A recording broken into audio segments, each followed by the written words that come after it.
Data that are discussed in this video are taken from annual report, presentation, and call transcript available on NSE and BSE website. Investments are subject to market risks. Read all scheme-related documents carefully before investing. Welcome to RGX research beginner investor series.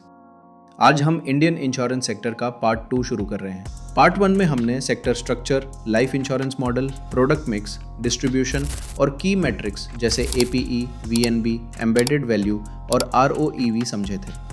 अब part 2 में हम insurance sector को practical investor angle से देखेंगे।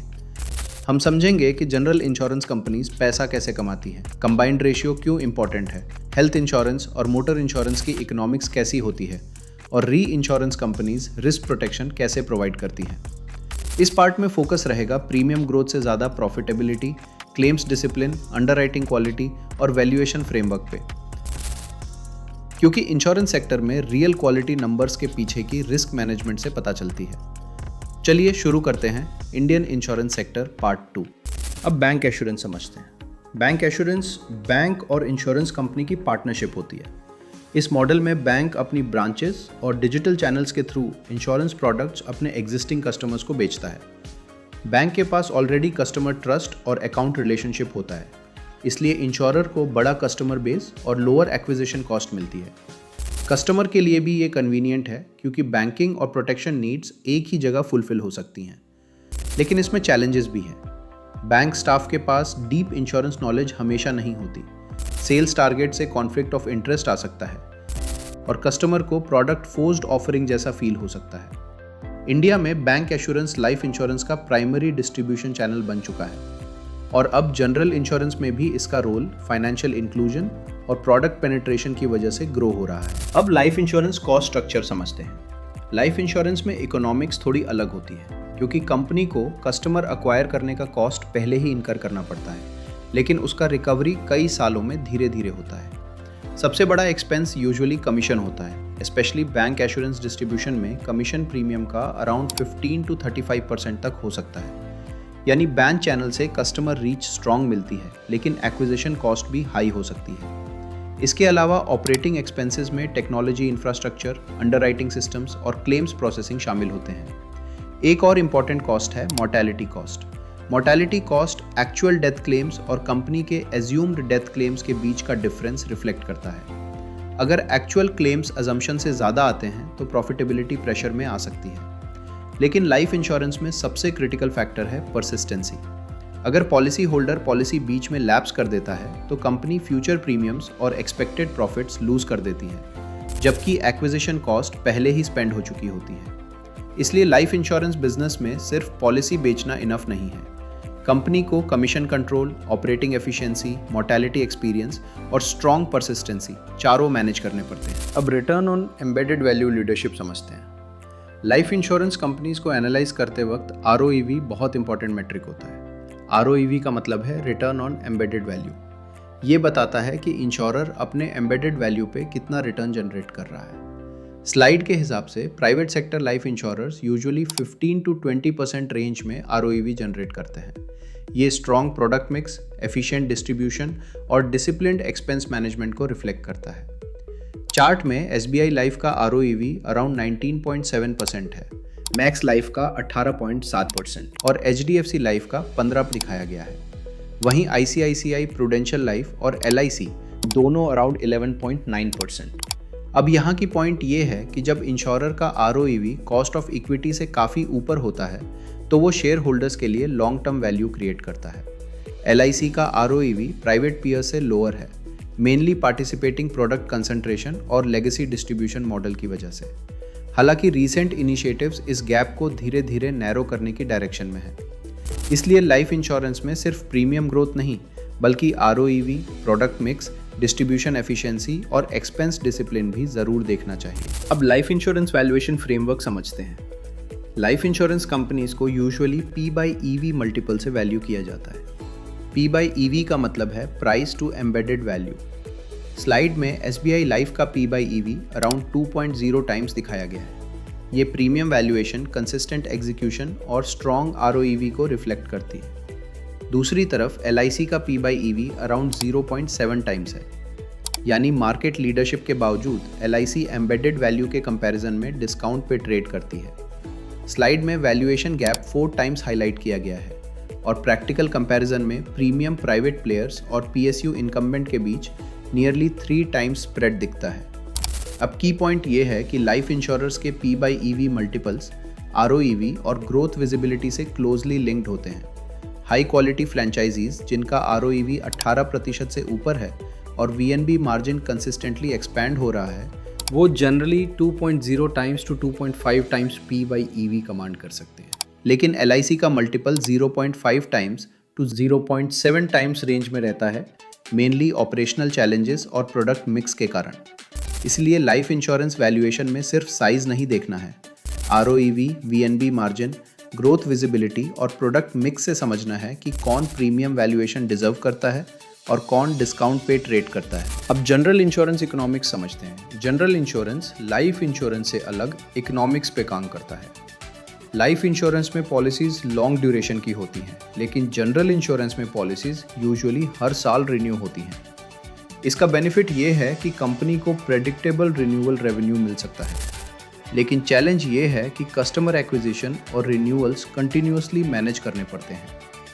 General insurance में profitability का core driver है disciplined underwriting और एफिशिएंट क्लेम्स मैनेजमेंट।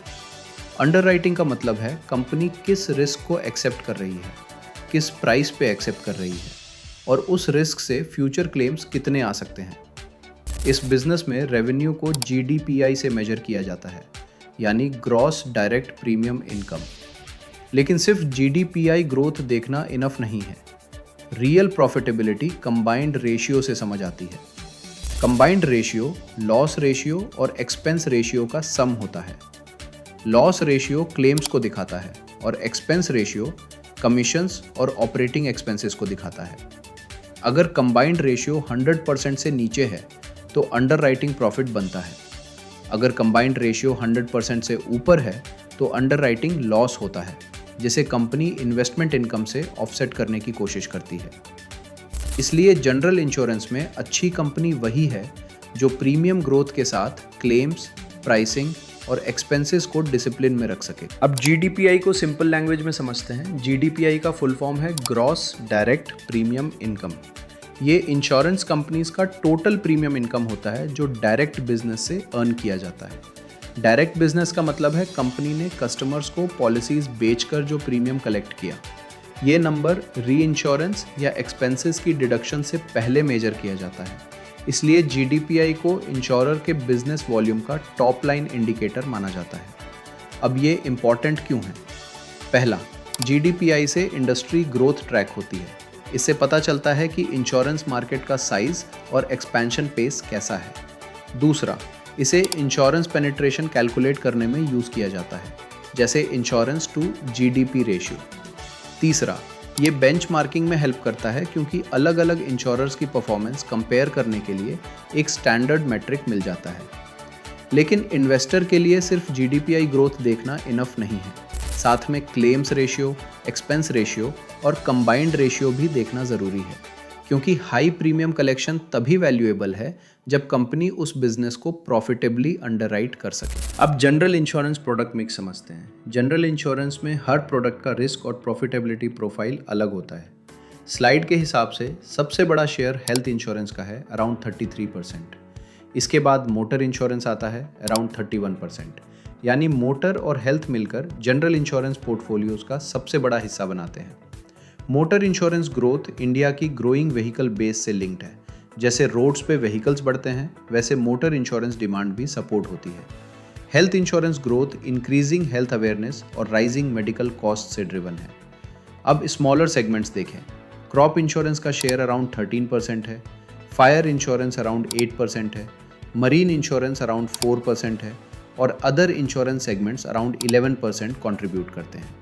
लेकिन यहाँ क्रॉप इंश्योरेंस का रिस्क अलग है। क्रॉप इंश्योरेंस प्रीमियम साइज में मीनिंगफुल हो सकता है, लेकिन इसमें लॉस रेशियो एलिवेटेड रह सकता है क्योंकि क्लाइमेट वॉलेटिलिटी और गवर्नमेंट मैंडेटेड प्राइसिंग प्रॉफिटेबिलिटी को प्रेशर में डाल सकते हैं। इसलिए जनरल इंश्योरेंस कंपनी को एनालाइज करते वक्त सिर्फ टोटल प्रीमियम ग्रोथ नहीं देखनी चाहिए, प्रोडक्ट मिक्स देखना ज़रूरी है क्योंकि मोटर और हेल्थ ग्रोथ दे सकते हैं, लेकिन क्रॉप जैसे सेगमेंट्स क्लेम्स वॉलेटिलिटी भी ला सकते हैं। अब ICICI लोम्बार्ड जनरल इंश्योरेंस का केस स्टडी समझते हैं। ICICI Lombard private sector general insurance space का एक स्ट्रॉन्ग एग्जाम्पल है। स्लाइड के हिसाब से कंपनी का ओवरऑल मार्केट शेयर अराउंड 8.3% है और यह प्राइवेट सेक्टर लीडर मानी जाती है। इसका प्रोडक्ट मिक्स मोटर इंश्योरेंस पे काफ़ी फोकस्ड है, जहां मोटर प्रीमियम कॉन्सेंट्रेशन अराउंड 44% है। साथ ही हेल्थ इंश्योरेंस सेगमेंट भी ग्रो कर रहा है, जो फ्यूचर ग्रोथ के लिए इंपॉर्टेंट ड्राइवर बन सकता है। रिटर्न प्रोफाइल की बात करें तो कंपनी डिसिप्लिन्ड अंडरराइटिंग और स्केल एडवांटेजेस के through around 16 to 20% ROE generate कर सकती है। यहाँ की पॉइंट ये है कि ICICI लोम्बार्ड सिर्फ प्रीमियम ग्रोथ पर डिपेंडेंट नहीं है। Company technology led distribution, better claims management और अंडरराइटिंग डिसिप्लिन के थ्रू कंसिस्टेंट रिटर्न्स जनरेट करने की कोशिश करती है। इसलिए जनरल इंश्योरेंस में ICICI लोम्बार्ड को समझते वक्त 3 चीज़ें इंपॉर्टेंट हैं: मार्केट शेयर लीडरशिप, मोटर और हेल्थ प्रोडक्ट मिक्स और डिसिप्लिन्ड अंडरराइटिंग से आने वाला रिटर्न प्रोफाइल। अब कंबाइंड रेशियो डिकम्पोजिशन समझते हैं। जनरल इंश्योरेंस कंपनीज के लिए कंबाइंड रेशियो सबसे इंपॉर्टेंट प्रॉफिटेबिलिटी मेट्रिक माना जाता है। कंबाइंड रेशियो 2 पार्ट से बनता है, लॉस रेशियो और एक्सपेंस रेशियो। लॉस रेशियो बताता है कि कंपनी ने अर्नड प्रीमियम्स के कंपैरिजन में क्लेम्स कितने पे किए। एक्सपेंस रेशियो बताता है कि प्रीमियम्स के कंपैरिजन में ऑपरेटिंग कॉस्ट्स और कमीशंस कितने हैं। यानी सिंपल वर्ड्स में कंबाइंड रेशियो दिखाता है कि कंपनी प्रीमियम से कितना पैसा क्लेम्स और एक्सपेंसेस में खर्च कर रही है। अगर कंबाइंड रेशियो 100% से नीचे है तो कंपनी अंडरराइटिंग प्रॉफिट बना रही है। अगर कंबाइंड रेशियो 100% से ऊपर है तो अंडरराइटिंग लॉस हो रहा है। स्लाइड में ICICI लोम्बार्ड का FY25E कंबाइंड रेशियो अराउंड 102% दिखाया गया है। इसका मतलब कंपनी को मार्जिनल अंडरराइटिंग लॉस हो सकता है, जिसे इन्वेस्टमेंट इनकम से ऑफसेट किया जा सकता है। लेकिन सब 100% कंबाइंड रेशियो अचीव करना आसान नहीं होता। इसके लिए strong underwriting discipline, claims management में स्केल एडवांटेज, एफिशिएंट डिस्ट्रीब्यूशन और कंट्रोल्ड कमीशन स्ट्रक्चर ज़रूरी होता है। इसलिए जनरल इंश्योरेंस में प्रीमियम ग्रोथ से ज़्यादा इंपॉर्टेंट है कंपनी रिस्क को सही प्राइस पे अंडरराइट कर रही है या नहीं। अब market share private sector ascendancy समझते हैं। जनरल इंश्योरेंस सेक्टर में प्राइवेट प्लेयर्स की पोजीशन काफ़ी मजबूत हो चुकी है। स्लाइड के हिसाब से प्राइवेट जनरल इंश्योरर्स ने अराउंड 57% मार्केट शेयर कैप्चर कर लिया है।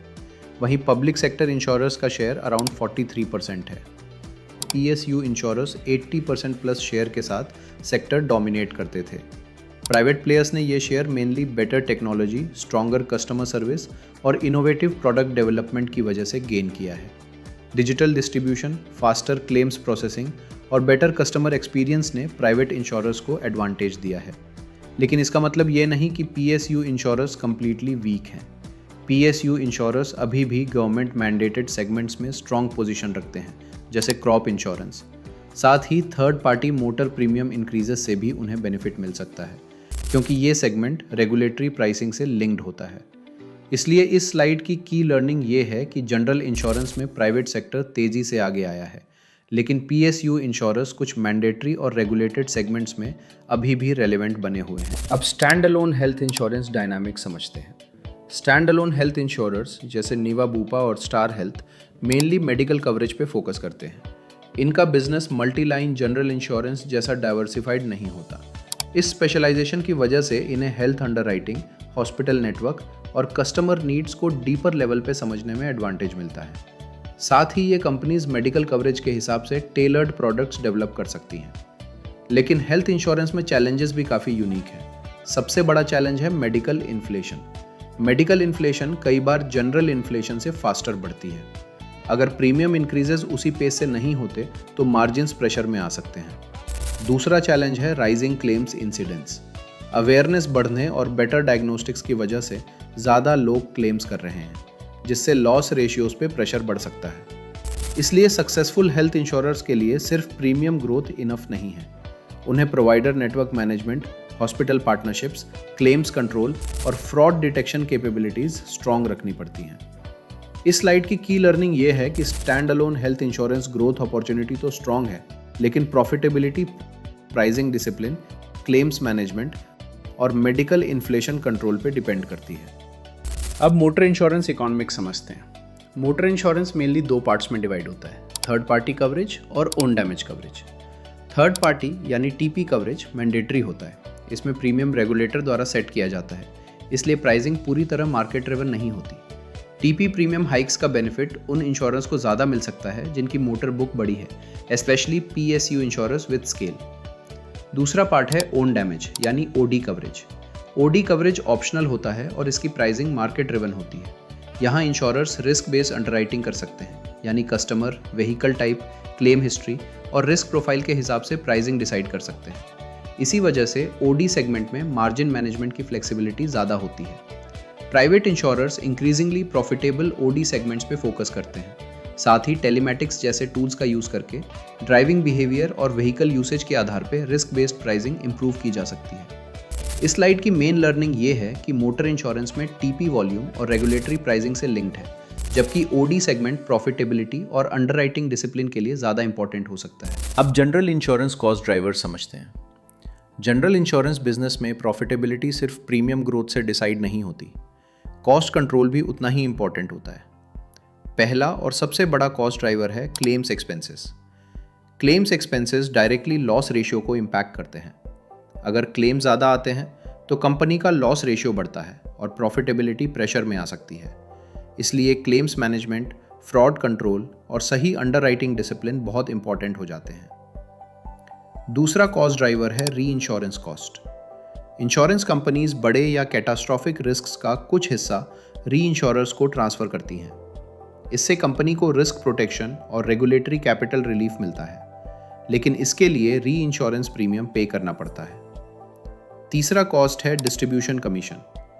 एजेंट्स और ब्रोकर्स को पॉलिसी बेचने के बदले कमीशन मिलता है। स्लाइड के हिसाब से ये कमीशन चैनल के हिसाब से प्रीमियम का अराउंड 10 to 20% तक हो सकता है। चौथा कॉस्ट ड्राइवर है ऑपरेटिंग एक्सपेंसेस।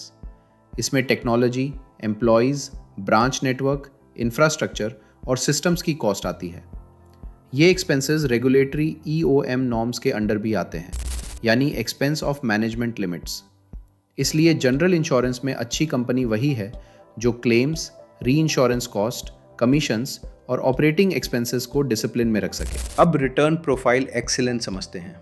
जनरल इंश्योरेंस में स्ट्रॉन्ग रिटर्न प्रोफाइल तभी बनती है जब कंपनी अंडरराइटिंग, क्लेम्स और कैपिटल एलोकेशन को डिसिप्लिन के साथ मैनेज करे।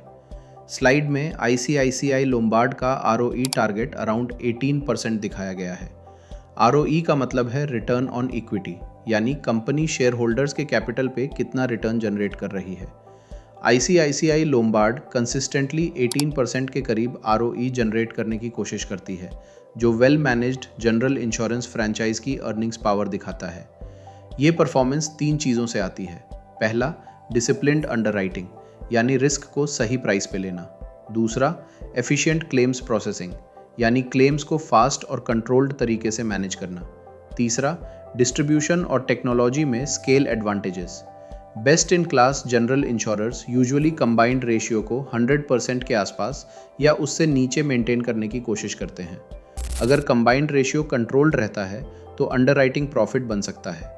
साथ ही कंपनीज इन्वेस्टमेंट इनकम से रिटर्न्स को और सपोर्ट करती हैं। गुड इंश्योरर्स कैपिटल को एफिशिएंटली डिप्लॉय करते हैं, रेगुलर डिविडेंड्स दे सकते हैं और फिर भी स्ट्रॉन्ग सॉल्वेंसी बफर्स मेंटेन करते हैं। इसलिए जनरल इंश्योरेंस में रिटर्न प्रोफाइल समझने के लिए सिर्फ प्रीमियम ग्रोथ नहीं, बल्कि ROE, combined ratio, underwriting discipline और कैपिटल एफिशिएंसी को साथ में देखना ज़रूरी है। अब री इंश्योरेंस आर्किटेक्चर समझते हैं। री इंश्योरेंस को सिंपल लैंग्वेज में इंश्योरेंस कंपनीज का इंश्योरेंस समझ सकते हैं। इंडिया में डोमेस्टिक री इंश्योरेंस स्पेस में GIC री का डोमिनेंस है।